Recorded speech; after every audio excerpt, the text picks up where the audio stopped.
quiero decirles que yo escribo lo que sé, lo que recuerdo, no porque sepa escribir. Pero la verdad es que cuando escribimos lo que recordamos, lo que pensamos, creo que es más valioso que escribir después de que leemos muchos libros, ¿verdad? Porque entramos al pensamiento de otra persona y de ellos vamos aprendiendo. Por supuesto, en mi pueblo, de donde yo vengo, pues es una enseñanza, es una educación. Me tocó la etapa de mitad del siglo pasado, por ejemplo, donde la mayor parte era analfabeta. Entonces, íbamos aprendiendo muchas cosas, pero en el transcurso de la vida, con la experiencia. Dice Julio Cortázar que lo importante de la literatura no está en lo académico, en lo técnico, sino en las vivencias, en la experiencia que tiene cada uno. Aprender a pensar, creo que es lo más difícil en el ser humano. Cada uno tratamos de pensar, pero es complicado.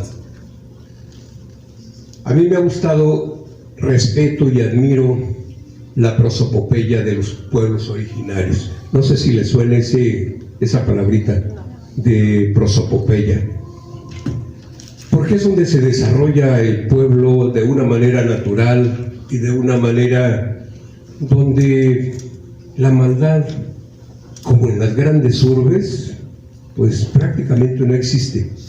Y eso me hace recordar, por ejemplo, a Gabriel García Márquez, el originario de Aracataca. ¿Le suena también ese nombre? Colombia. En Colombia, Aracataca es donde nació Gabriel García Márquez. Claro que él la rebautizó como Macondo en sus obras, especialmente en su obra 100 años de soledad. Aracataca se llama así porque ahí estaba establecida una tribu, y el cacique, el jefe de la tribu, se llamaba Ara. Y Cataca es porque el pueblo de Macondo, según la historia la novela de García Márquez, se establece a orillas de un río que lleva agua cristalina, agua clara, y Cataca precisamente quiere decir agua clara, por eso se llama Aracataca. Gabriel García Márquez la rebautiza como Macondo porque ahí la mayor parte de sus obras se desarrollan precisamente pensando en ese lugar. Lo que yo he escrito, lo que yo he podido analizar, lo he hecho de mi terruño. ¿Cómo somos? ¿Cómo hemos ido evolucionando? La fantasía, la imaginación, la creatividad, el respeto entre las personas. Entre los hombres se dice poco, porque una vez que diga algo, está obligado a cumplirle. Allá la fantasía, la imaginación y la creatividad es el pan de cada día. El respeto, se saluda con respeto a la gente, se quita uno el sombrero cuando pasa una dama, ¿sí? O la saluda por lo menos, mínimo, haciendo la intención de una inclinación hacia las damas. En esa prosopopeya es fantástica porque se compara a la mujer con la flor hermosa. Recuerden a Tizoc, cómo hablaba a María, ¿verdad? Pájaro Sensontle me dijo. El pájaro Sensontle le decía que iba a ir, o que estaba en problema, o que quería algo.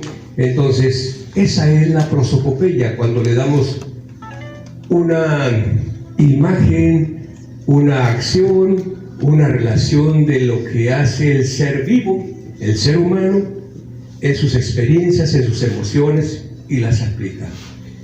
Cuando llegamos a la ciudad, A los que venimos del campo nos ocurre un fenómeno muy especial que se llama prosopagnesia o prosopagnosia.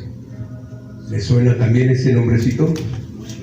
Pues aquí en la ciudad empezamos a desconocernos y empezamos a desconocer a los que están cerca de nosotros. Y entonces, lo que hemos aprendido a través del clero, a través de todas las enseñanzas, las tradiciones que tenemos, Jesús, por ejemplo, Cristo, el de Nazaret, decía, toda su enseñanza se centraba en una parte muy sencilla, en el primero y en la segunda regla: amar a Dios sobre todas las cosas y a tu próximo, aunque decimos acá prójimo, ¿verdad?